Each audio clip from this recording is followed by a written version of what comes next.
Bill pay చేసి car దగ్గరకు వచ్చి స్టార్ట్ చేశాడు మహి. ఇంటికి వెళ్ళిన తర్వాత భోజనం చేయాలి అనిపించక జ్యూస్ తాగి పడుకుంది మను.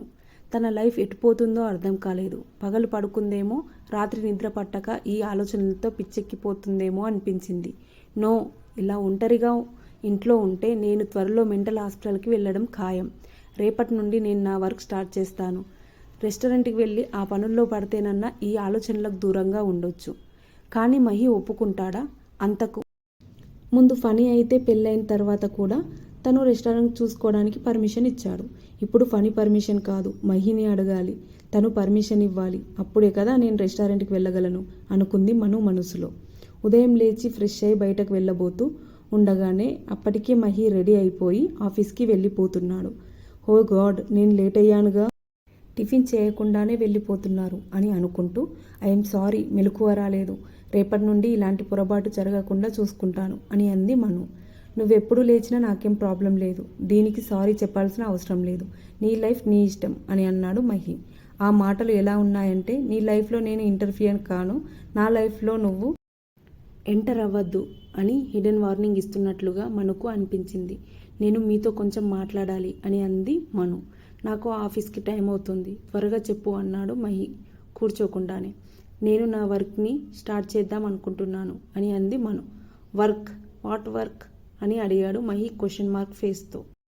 నేను నా ఫ్రెండ్ పార్ట్నర్షిప్ మీద ఒక రెస్టారెంట్ని రన్ చేస్తున్నాం. నేను మ్యారేజ్ కోసం అని కొన్ని రోజులు లీవ్ తీసుకున్నాను. ఇప్పుడు మళ్ళీ రెస్టారెంట్కి వెళ్దాం అనుకుంటున్నాను అని అంది మను. ఓ ఓకే, చెప్పాను కదా, నీ లైఫ్ నీ ఇష్టం. నా పర్మిషన్ తీసుకోవాల్సిన అవసరం లేదు. బట్ నువ్వు నా అండర్లో ఉంటున్నావు కాబట్టి నీ సేఫ్టీ చూడాల్సిన బాధ్యత నాకుంది. సో రెస్టారెంట్ డీటెయిల్స్ నాకు సెండ్ చెయ్యి అన్నాడు మహి.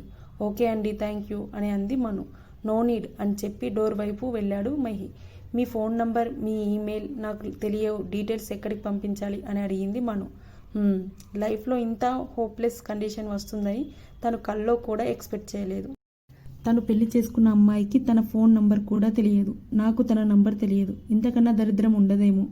నో నో నో, అన్ని దరిద్రాలే. ముందు తను తన తమ్ముడు లవర్, ఫియాన్సీ అని తలుచుకుంటేనే మహి మొహం డిస్గస్టింగ్గా అయిపోయి చాలా కవర్ చేసుకుంటూ వెనక్కి తిరిగి స్పీడ్గా తన ఫోన్ నంబర్ చెప్పేసి అది మనుకు అర్థమైందో లేదో కూడా అడగకుండానే డోర్ తీసుకొని బయటికి వెళ్ళిపోయాడు మహి. మను ఆ నంబర్ని తన ఫోన్లో సేవ్ చేసుకొని కిచెన్లోకి వెళ్ళి టీ పెట్టుకొని తాగుతూనే క్యాబ్ బుక్ చేసి డోర్ లాక్ చేసి బయటకు వెళ్ళగానే క్యాబ్ రావడంతో వెళ్ళిపోయి రెస్టారెంట్ దగ్గర దిగి గూగుల్ పే చేసి లోపలికి వెళ్ళిపోయింది. అప్పటికి శృతి వచ్చేయడంతో హే అని అంది మను పలకరింపుగా. హే, నువ్వేంటి ఇక్కడ అని ఆశ్చర్యంగా అడిగింది శృతి. ఇంటి దగ్గర ఉంటే ఏం తోయడం లేదే, అందుకే వచ్చాను అని అంది మను. వాట్, పెళ్ళైన 3 రోజే తోయకపోవడం ఏంటే? ఫణి గారు బాగా డెలికేట్గా హ్యాండిల్ చేస్తున్నట్టున్నారుగా అని నవ్వుతూ మను వైపు చూసి చాలా అందంగా ఉన్నావు బడ్డీ అని అంది శృతి. మాటలకి పేలగా నవ్వి ఏడవకుండా ఉండడానికి చాలా ట్రై చేసింది. కానీ తన బెస్ట్ ఫ్రెండ్ దగ్గర తన బాధని దాచుకోలేకపోయింది మను. హే, ఎందుకు ఏడుస్తున్నావు? ఐఎమ్ సారీ బేబీ, నేను నీ మ్యారేజ్కి రావడానికి చాలా ట్రై చేశాను. నీకు తెలుసుగా మా అమ్మ హెల్త్ సంగతి. సడన్గా తను కళ్ళు తిరిగి పడిపోయింది. హాస్పిటల్లో జాయిన్ చేస్తే వాళ్ళు 4 రోజులు హాస్పిటల్లోనే ఉంచారు. తను ఈ డిప్రెషన్ నుండి ఎప్పుడు బయటికి వస్తుందో నాకు అర్థం కావడం లేదు. ఈ లోకంలో నాకున్న ఒకే ఒక బంధం తనేనే. నాన్న పోయిన దగ్గర నుండి తను ఇలా అయ్యి నన్ను ఇంకా ఏడ్పిస్తుంది. తనని చూసుకోవడానికి నేను హాస్పిటల్లోనే ఉండాల్సి వచ్చింది.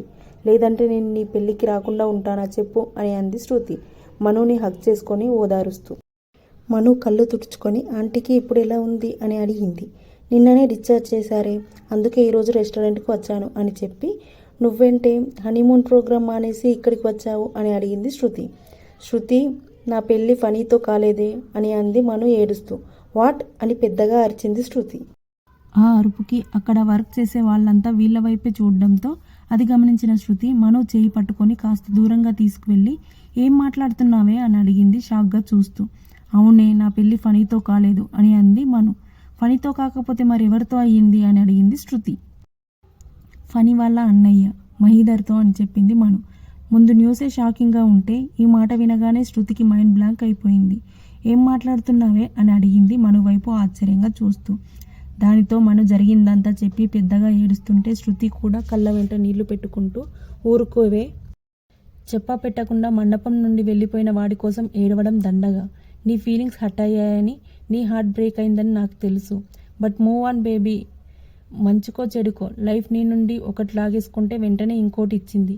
ఇప్పటికిప్పుడు నేను అతన్ని భర్తగా యాక్సెప్ట్ చేయమని చెప్పను, కానీ నిదానంగా పరిస్థితుల్ని అర్థం చేసుకోవడానికి ట్రై చెయ్యవే. నువ్వు ఏ డెసిషన్ తీసుకున్నా నా సపోర్ట్ ఎప్పుడు నీకే ఉంటుంది అని ధైర్యం చెప్తూ ఓదార్చింది శృతి. దాంతో కళ్ళు తుడుచుకొని థ్యాంక్ యూ శృతి అని అంది మను. దీనికి థ్యాంక్స్ అంటే, రెస్టారెంట్కి వచ్చి మంచి పని చేశావు. అలా 4 గోడల మధ్య ఉంటే ఇంకా పిచ్చి పట్టేది.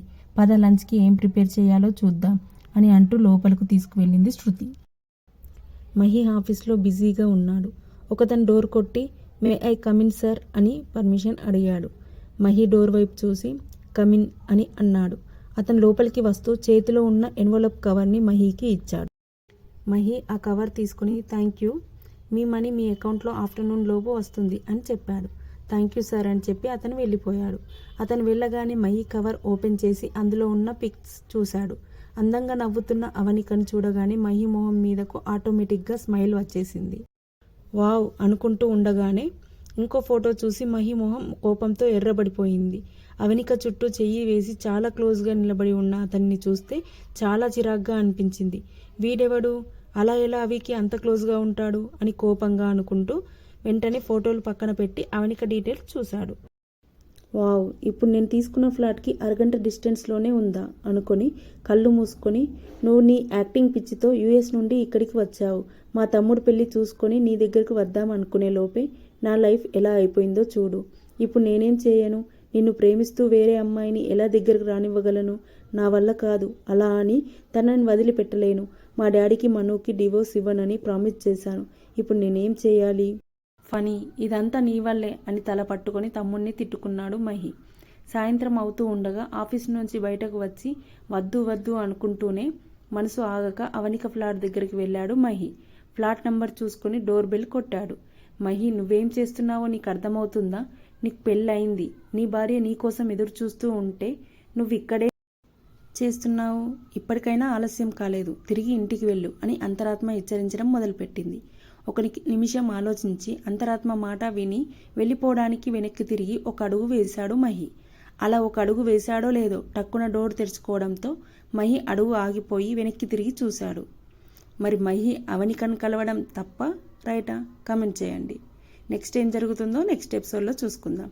మీకు ఈ వీడియో నచ్చినట్టయితే లైక్ చేయండి, షేర్ చేయండి, సబ్స్క్రైబ్ చేసుకోండి. Thank you.